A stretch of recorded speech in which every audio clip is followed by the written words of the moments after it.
And good day all. This is Tehillim29 back again, and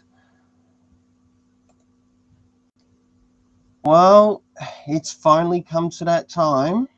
The last two seasons of Katiko Hitman Reborn, and giving the review for this.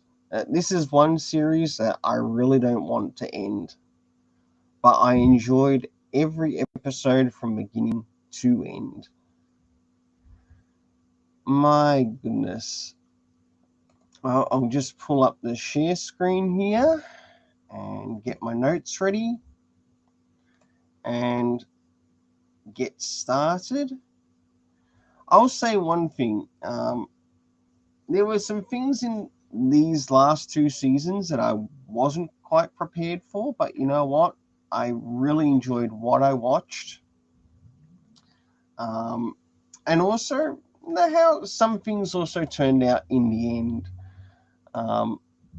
So moving into the first things first, and that is season 8. And as you can see here, we've got season 8 here before you, and this went from episodes 178 to 189. And this season alone, when watching through this season, it centered a lot on the Vongola, the original Vongola Guardians. And this happened when Suna Sawada and the other Guardians of the Vongola Guardians returned back to the past, and with it, we also had Uni, who played a part along with the other Akabaleno, and they somewhat invoked the prayer for some help from the first Vongola, and you learn that the spirit of the Vongola, or like the first Vongolas, or the first Vongola Guardians, are also connected directly to the Vongola rings to which the main characters are wearing. And now I'll start to begin the review of the season 8, which is the Vongola Prime arc. It's also been called the Inheritance arc, but I think for this, because it's centered a lot on the first Guardians, also connecting with the present day Guardians, which I really enjoyed. And each person's test was completely different than the others. That is something I must give credit to, and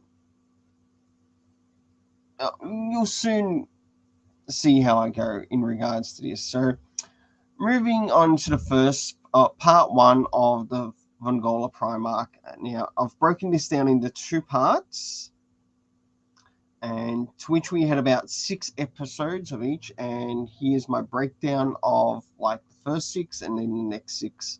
Now, the first 2 episodes of this season bring us back to the original time where Suna left with his Vongola Guardians after Reborn made arrangements with Spanner,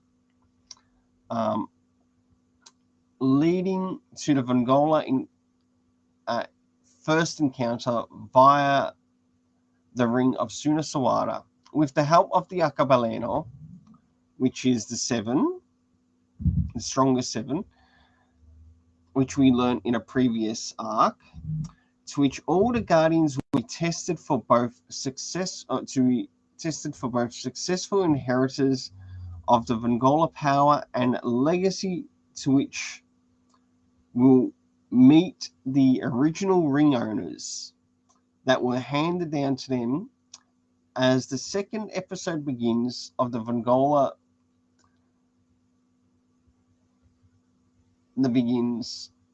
One of the Vongola get their test by their rings of the original Guardian, to which they will either succeed or fail.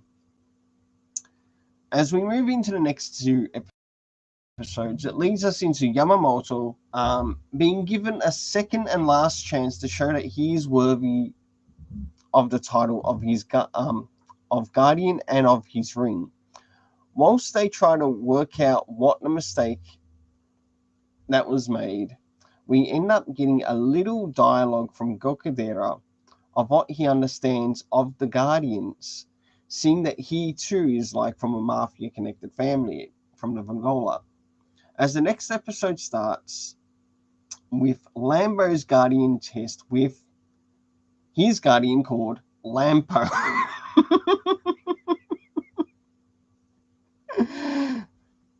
As we learn that Lambo's test takes place in an amusement park to which he believes it is to have fun, but the original Guardian of Lambo's ring has other reasons, with him finally passing his succession test.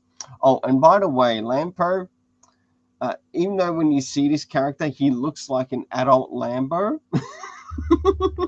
but completely different. And one thing he says is he hates kids. Even though he forgot, even though he also remembers that he used to be one too. Now that's the episodes 3 and 4 of that, moving into 5 and 6. As the next two episodes begin, the first episode leads us into Gokudera showing him impatience whilst waiting for his test of the Guardian Ring. But unbeknownst to Suna, when he turns up at school at Namamori, a doppelganger of Gokudera arrives at the school, to which at first his intuition picks up something different about him until it's temporarily sealed from one of the Guardians of the Rings. Whilst the real Gokudera is searching for Uri, the doppelganger Gokudera in this time is helping Suna succeed in areas of his own failure in the past at school. The next episode starts where it is finally Habari's turn to be tested by the Guardian of his ring, and Ryohei, upon hearing what Habari's test is, goes out of his way to help Habari pass his Guardian test. As we move into part 2, the first 2 episodes of the second part of the season, which the first episode leads us where we left off in the last episode, as the school was being attacked by Skull's airship. Because whilst one thing I should bring up is when they were given these tests, Arcabaleno, or the strongest 7, were set aside for each of the characters just to make sure that they passed their test. And in some cases, some not knowing how the test will work out. With both Habari and Ryohei defending the school, so it won't obtain any damage from Skull's attack. This goes on for quite a while until the attack is finally over, leading to the Guardian of both Ryohei's and Habari's ring to deem them both worthy. The next episode begins with Suna with the members of the Vongola family heading out to find out about Chrome in relation to her test with her ring's Guardian, as only 2 are left to complete their tests.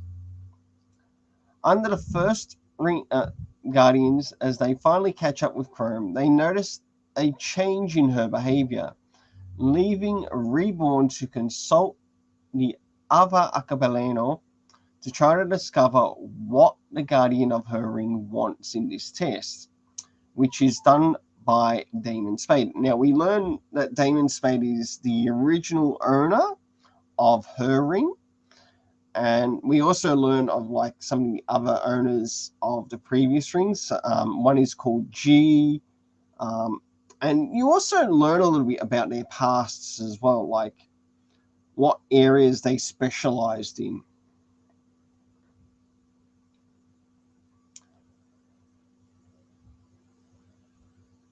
to try to discover what the Guardian of the Ring wants in his test, which is done by Damon Spade, who sees Suna as unworthy for the Vengola 10th title. The next 2 episodes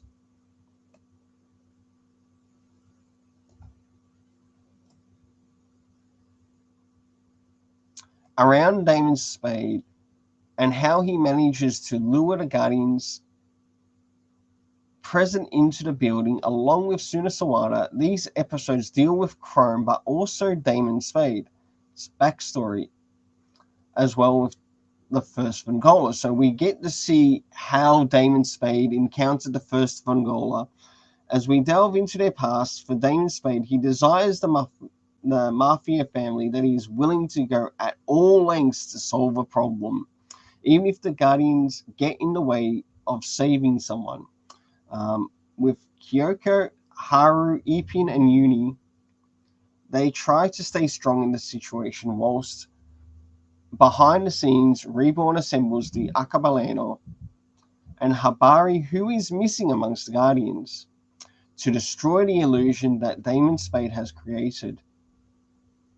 We also see some discussions from the First Ring Guardians in relation to Spade's test on the Vengola family and the 10th and the Vengola 10th of Suna Sawada. As we start to move to the last 2 episodes of this arc, with a bit of a small battle between Suna Sawada and Damon Spade, until the first Vengola makes his appearance to intervene in the Mistring Guardian's trial for Chrome, to which Chrome was deemed worthy to succeed with the intervention of Mukuro, who showed similar intentions to Damon Spade, leaving us the last test for Suna, to which the first Vengola deemed him worthy over all his actions and attributes when being there to support his present Guardians to pass their tests. Moving on to the last, Reborn returns to Lamerch, so we end up returning back to the future, or back to the future arc, and gives a full recap of events of what happened in this season, preparing us for this last season. My goodness, there was a real amount of stuff that was happening here, and I'll say one thing: you really needed to pay attention to what was happening, and if you didn't pay attention,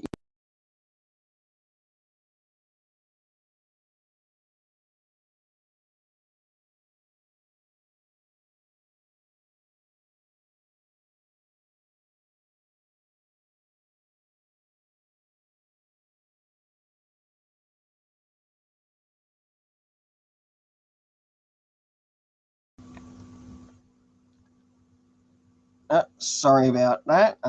Just had a little glitch there.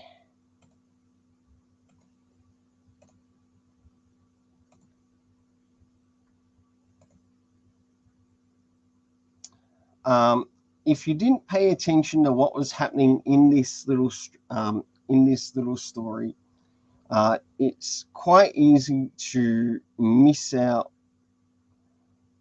on some of the important things that take place.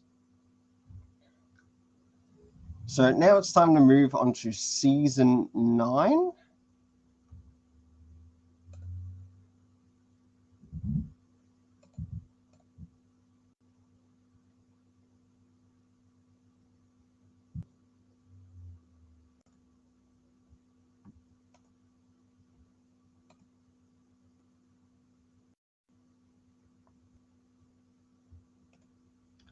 All right. Season 9, the Future Arc Conclusion, Part 1. Now, this is broken down into 3 parts. Now, these first 2 episodes begin with Suna and the Vengola families expecting at any moment the 6 funeral wreaths of the Milleford family to arrive. With the first they encounter by the name of Zakuro, who tries to be the first to recapture Uni to bring her back to Byakuran. As things move into the second episode, we have Dino and Habari encountering Daisy Namamori at the Namamori school, while Suna are hiding out with at the Mr. Kawahira Realtors, to which you learn that he has one of the Hell Rings in this season. As Habari ends up saving Dino Bronco, he brings out something connected to the First Guardian to use on Daisy. Moving into the next 2 episodes, as the next 2 episodes start, the episodes begin with Habari using a Lord's handcuffs. So that's the First Guardian connected to Habari. With Daisy, with the battle that pans out, Habari's defeat of Daisy using a Lord's handcuffs puts him basically in a type of straitjacket over his battle, that he is unable to regenerate any limbs, as the first Maya ring has been recovered for the Vongola. As for some of the members of the Vongola family go to another base to stay behind at the Rialtas, Uni and Tori Kabuto, one of the Byakuran's minions, has found Uni and seeks to return her to Byakuran. And the next episode, we see Gamma's return as he comes to help save Uni from the Milleford enemy. Suna, with the help of Chrome, takes on Tori Kabuto's illusion, so he will be unable to take Uni captive.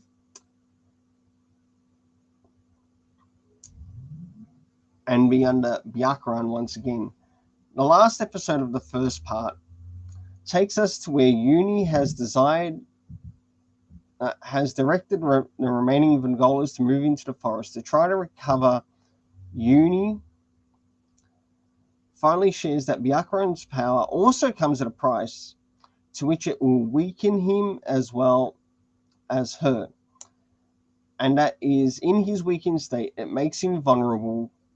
And we also learn that Ghost, who Byakuran has sent, some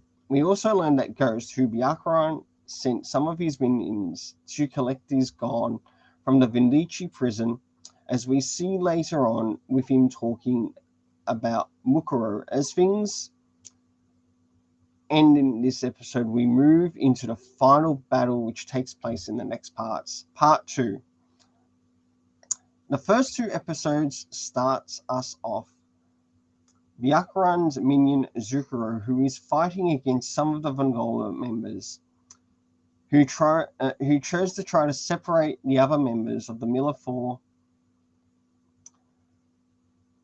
being Gokadera, Lamerch, in this first episode. Gokadera manages to defeat Zukuro with G's Archabo, and you learn that G is actually the first, from the last season, is the first guardian of Gokadera's ring. On our next episode, it takes us to the Vongola members of Lambo, Basil, Nozoru, Tazuru, and Ryohei, as they prepare to take on the next of Byakuran's minions, being Bluebow, and with an unexpected appearance, the members of the Varia who are loyal to the Vongola family turn up to help the other members who are in danger. As things continue in the battle against the Kikyo and Lambo, Kikyo with Lambo uses a trigger word which gets Lambo to release the first Guardian's weapons to be used against Byakuran's minion Kikyo. Our next 2 episodes, as Basil, Lambo, Nazuro, Tazuru, Ryohei continue to fight against Kikyo in the first episode of these 2 eps, as another Carnage box has been opened, as things start to move for Ryohei's time to shine in the next part of the battle. As we go into the next episode, the Varia work their prowess against Byakuran's minions to push towards defeating the rest of the funeral reefs.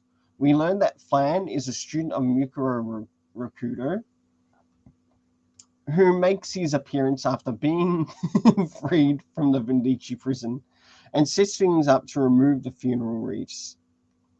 The last episode of part 2, Byakuran has sent in his last big gun to take out the Vongola family guardians and the members of his funeral reefs called Ghosts. The Vongola members who can still fight go up against this monstrosity Ghost with Ryohei, Gokudera, and Basil as things progress in the battle against Ghost. It is now Suna's turn to take up the reins and fight against Byakuran's big secret weapon, which is believed to be a supernatural phenomenon. Jumping into part 3, moving into the third part of this last season, these next 2 episodes begin with Suna defeating Ghost, and Byakuran finally makes his appearance on the battlefield, for things to play out only for Suna to go up against Byakuran, to be brought to a standstill in the first episode. The next episode, the battle progresses as the pacifier which Uni wears glows and is drawn into the battle between Suna and Byakuran, and to how the 7/3 policy works once again. When different sky rings are brought together, we move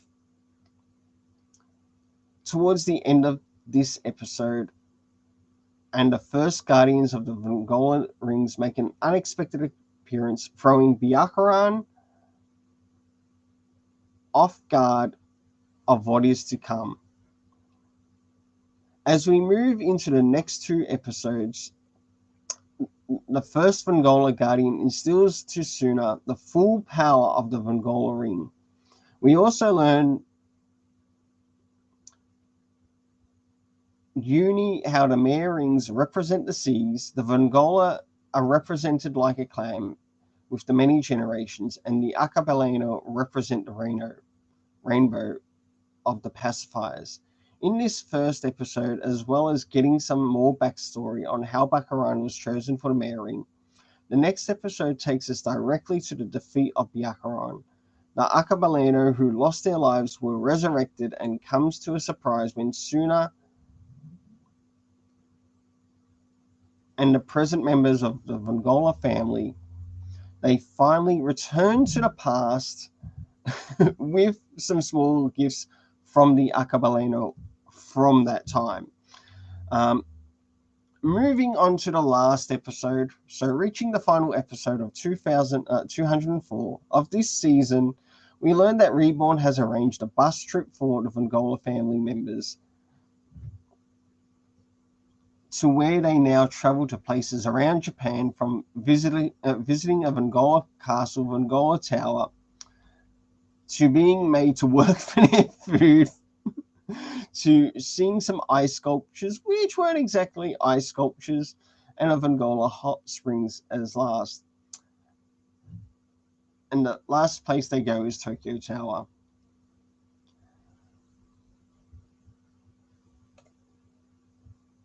Well, I must say, this was definitely worth watching, and there was a lot that was happening in the series, and this is just one of those series that you cannot miss out on, and you must definitely watch. I loved every episode from beginning to end. I'll now move into my afterthoughts into both seasons. So, as Season 8 began, after the battle lost in the previous season against Byakuran for the Vongola family, I enjoyed how Reborn devised a plan to get all the Akabaleno to use their pacifiers in sync with the Vongola Guardian rings.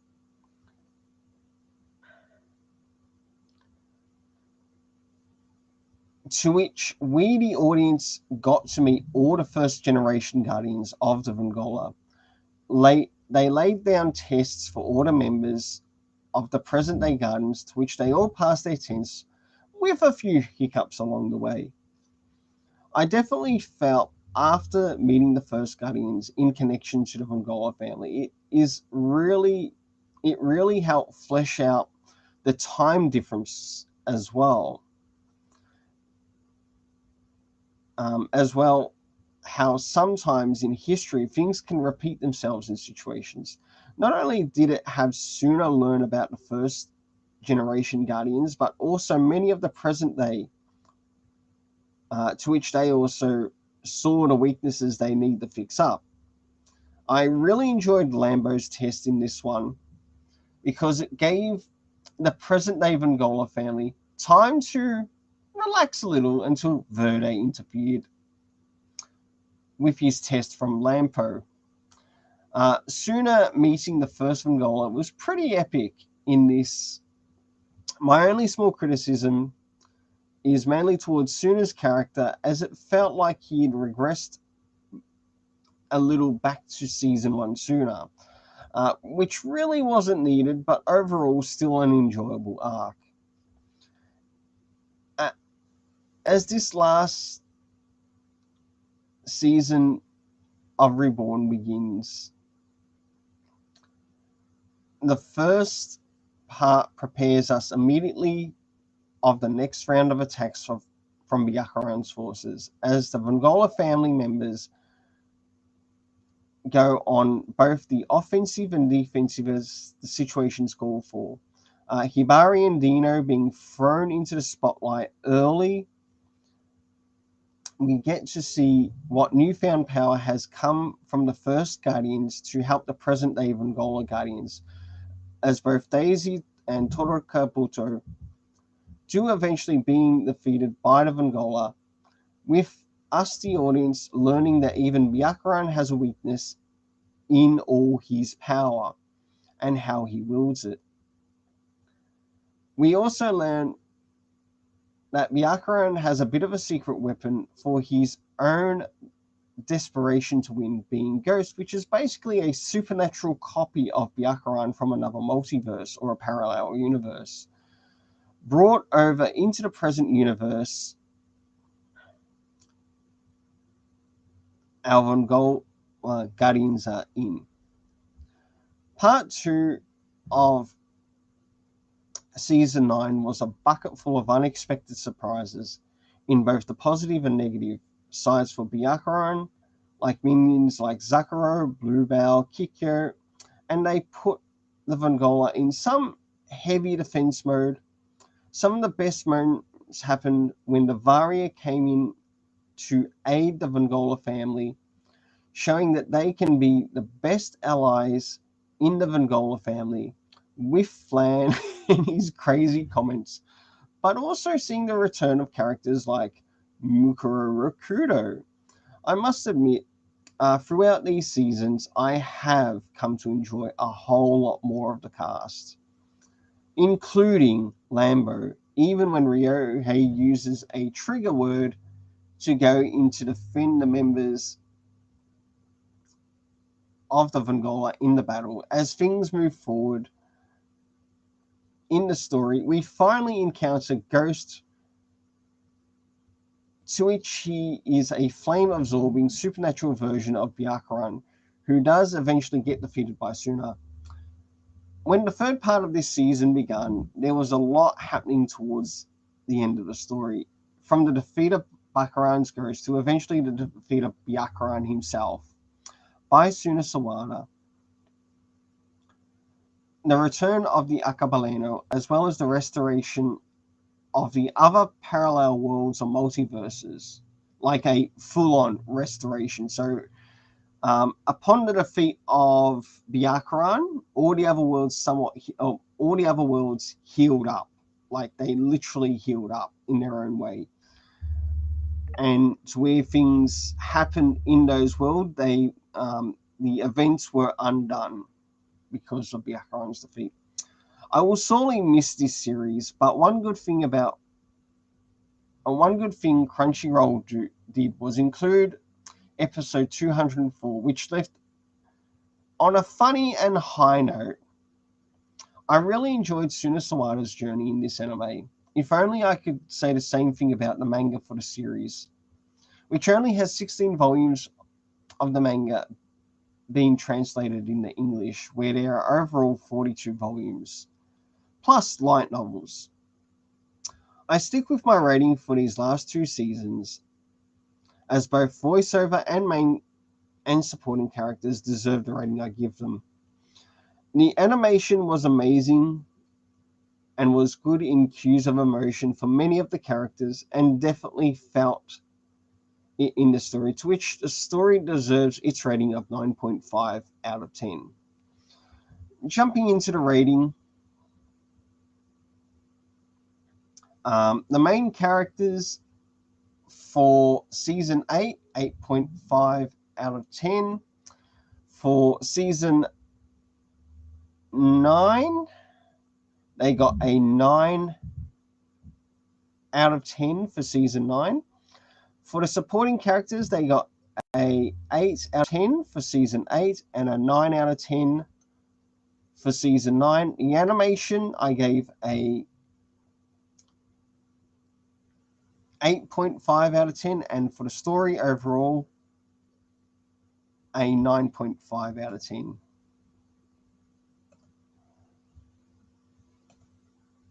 Well, I thank you for joining me on this journey of reviewing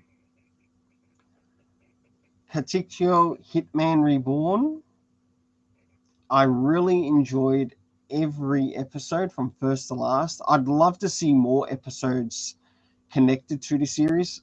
If they were to ever do more episodes in connection to this series, or more seasons in connection to this series, I would love to see it mainly in the format that we see now. Not only that, I'd really love to see and have the full series of Hitman Reborn translated in the English. Well, until then, let's keep it colorful and have yourself an awesome day. Well, I'm going to end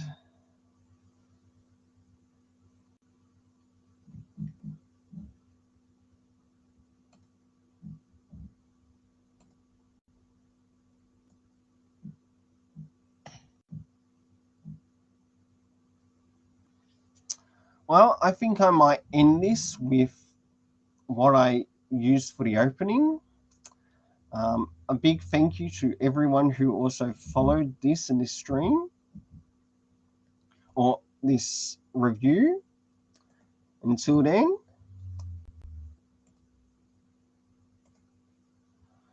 let's keep it colorful and have yourself an awesome day.